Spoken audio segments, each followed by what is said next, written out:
Sometimes the biggest shift in an NFL offseason doesn't come from a signing or a press conference, or even a leaked report. Sometimes it comes from a comparison nobody expected to matter. Single stat, a single resume line, a single question about who actually deserves the runway and in Cleveland. That question didn't just challenge a player, it quietly challenged the plan, because once that comparison surfaced, the conversation stopped sounding like competition and started sounding like uncertainty, the Cleveland quarterback discussion. Now, many of us know that the Cleveland media is pushing this agenda that they're going to get a new quarterback. Once again, this offseason, this has been the storyline for the Cleveland Browns as long as the Haslams has been owning the damn team. Now, for whatever reason, us over here in Shedeur Sanders Nation, we sitting back chilling because we know Shedeur is the best thing they got coming. Financially, emotionally, mentally, physically, it don't matter. And most important all, on the football field, they are going to win a lot of games with Shedeur Sanders being the quarterback. Hell, Tony Rizzo just said yesterday he believed the Browns got a good chance of winning 11 damn football games. Me personally, I'm going to say they're going to go undefeated if Shedeur the quarterback. I don't give a damn what none of y'all say in the comment section.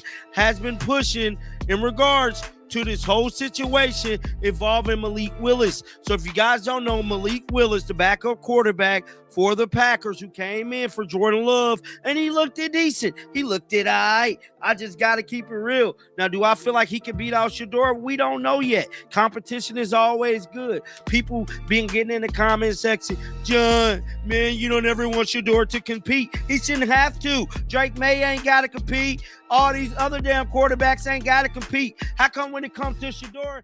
Isn't new, it's seasonal, predictable, almost procedural every offseason?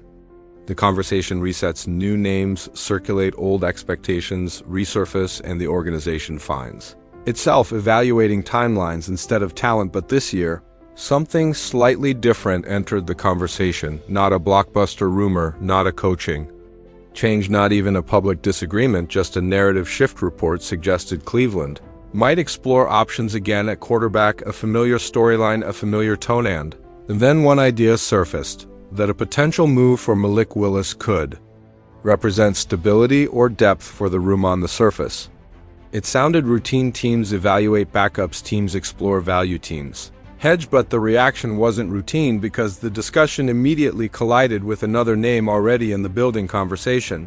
Shedeur Sanders, and the debate didn't center on performance, it centered on permission to develop, permission to start, permission to be treated as the plan rather than the placeholder. Then came the comparison, not a scouting breakdown, not a film study, a resume comparison, college production, completion percentages, touchdowns against stronger teams, and suddenly the conversation wasn't about whether Cleveland could bring in another quarterback. It became about why they might feel they needed to, because once numbers enter the conversation, they don't just measure performance, they measure confidence, and that's when the discussion stopped sounding like depth chart management and started sounding like organizational hesitation. NFL teams rarely admit uncertainty directly. Instead, they express it through movement. They bring in competition, they restructure contracts, they frame decisions as insurance rather than doubt. Cleveland has lived in that space before. The franchise already carries the weight of the Deshaun Watson trade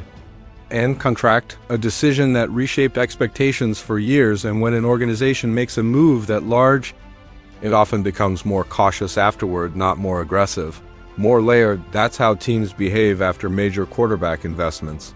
They start hedging timelines, they bring in veterans, they protect flexibility, they keep future options open. It's not panic, it's pattern. But here's where things became interesting. The suggestion wasn't just to add depth, it was to consider whether Cleveland still needed to search for its long-term answer at all. That's a different tone, because when analysts or media begin discussing a runway year for a quarterback, they're not just evaluating performance, they're evaluating organizational patience.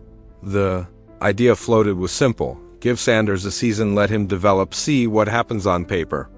That sounds supportive, but the subtext matters. When teams talk about giving a quarterback a year, it often means the organization itself isn't fully convinced, yet it means the evaluation window is still open, and once that window is open, everything changes. Practice reps become signals, backup signings become messages, even silence becomes information, because quarterbacks don't just develop in systems, they develop in belief, and belief inside an organization doesn't show up in press conferences, it shows up in how long they're willing to wait, which is why that resume comparison mattered more than it seemed, because it reframed the question not, is Sanders ready?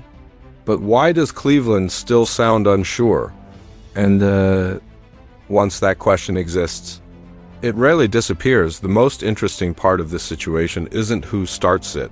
It's what the decision signals. If Cleveland leans fully into Sanders, the message is clear. Development window, internal investment, long-term patience. If they hedge with external options, the message is also clear. Evaluation continues, timelines compress, expectations accelerate. Neither choice is dramatic. Both are revealing, because quarterback situations aren't just about performance curves.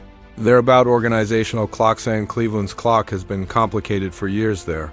Financial pressure from past moves, fan fatigue from constant resets, a front office that understands how fragile quarterback timelines can be. That's why comparisons carry weight when someone points out that Sanders produced differently in college than other quarterbacks being discussed, even compared to players like Maye. It doesn't settle debates, it raises expectations, and expectations create pressure on the coaching staff to commit, pressure on the front office to define the plan, pressure on the player to justify belief quickly. And once pressure enters the room, development timelines shrink, not because anyone says so, but because that's how NFL environments work. Even backup discussions become signals, even rumors about market options become indicators, even comparisons to quarterbacks who've bounced between roles like Sam Darnold subtly reshape perception, because in the NFL, perception is rarely neutral. It either builds stability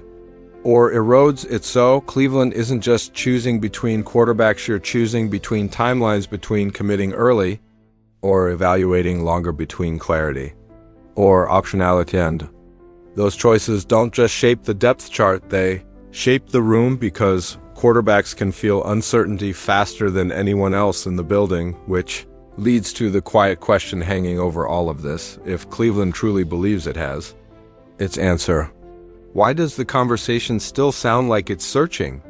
This offseason probably won't produce a dramatic moment, no sudden announcement, no defining press conference, just small decisions, small signals, small comparisons. But sometimes that's how organizational direction becomes visible, not through what a team declares, but through what it quietly keeps evaluating. So the real question isn't who starts, it's whether Cleveland already knows the answer, or whether they're still trying to convince themselves. If you've noticed other quiet shifts like this around the league, drop them below, because the NFL rarely tells you what's happening, it just leaves clues.